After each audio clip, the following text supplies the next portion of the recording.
ଦେଖନ୍ତୁ ଆଜ୍ଞା, प्रत्येक बापा माँ पिला माने चाहते आम केमती गोटे गवर्नमेंट जॉब करूँ, आम केमती सफलता पाऊ, किंतु समस्तଙ୍କର लक्ष्यटा पूरण हुएनि। किछि पिला सक्सेस हुअନ୍ତି, किछि पिलाଙ୍କର लक्ष्य पूरण हुएनि, से सक्सेस हेई पारंतिनि। कोन पाई सक्सेस हुअन्तिनि, तार कारण कोन? एते परिश्रम करबा सत्ते कोन पाई सक्सेस हेई पारंतिनि? नमस्कार, मु सुजाता राउत।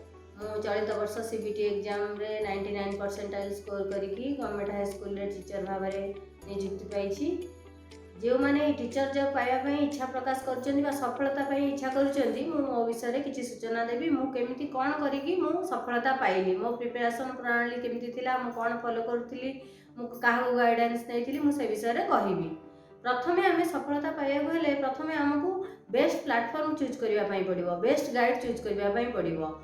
मो कुरुक्षेत्र यूनिवर्सिटी रे बीएड करूली। कुरुक्षेत्र यूनिवर्सिटीटा हूँ top most university of India. आउ मेन कथा है आपण मैंने जो कहते आमको टीचिंग जॉब पाइबापी गोटे टीचर पाइबापी आमको केतेटा एग्जाम क्रैक करके टीचर हवा पड़ुची।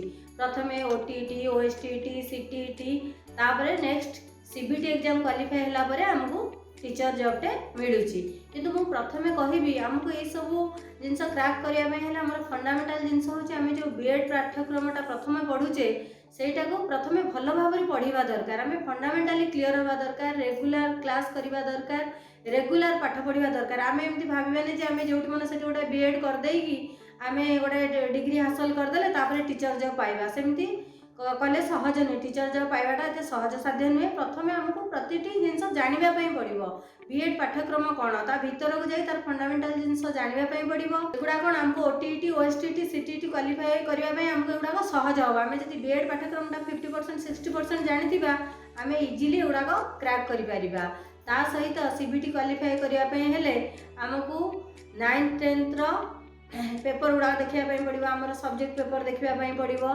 ता सहित +2 जो एनसीईआरटी आम जो सब्जेक्ट अच्छी से गुड़ाक भी सब भल से जाना दरकार। ताहले आमको सीबीटी पाइबा कौन हम ना सहज हम, आम इजिली पाइपर। आ प्रथमे मु बीएड कला बेले दिन दैनिक 2 ରୁ 3 घंटा परिश्रम करूली।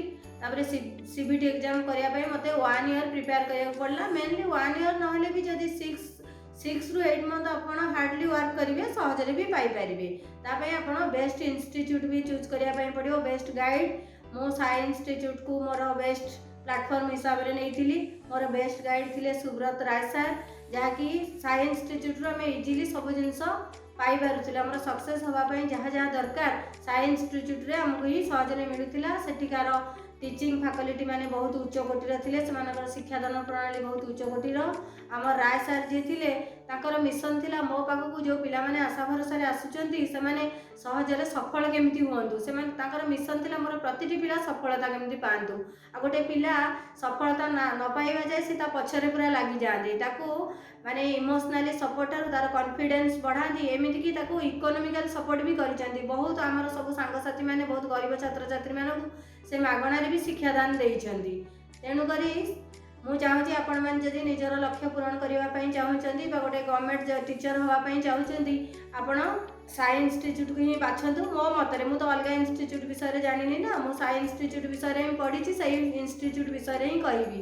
आपण मैंने जदि इंटरेस्टेड गवर्नमेंट टीचर हाँपाई बीएड कोर्स करने साई इंस्टीट्यूट आपण मानू सब स्वागत करुच्ची। आपण आसतु, आपण भी मोबरी सक्सेस हुंतु। मुझे कहबी। रोची नमस्कार।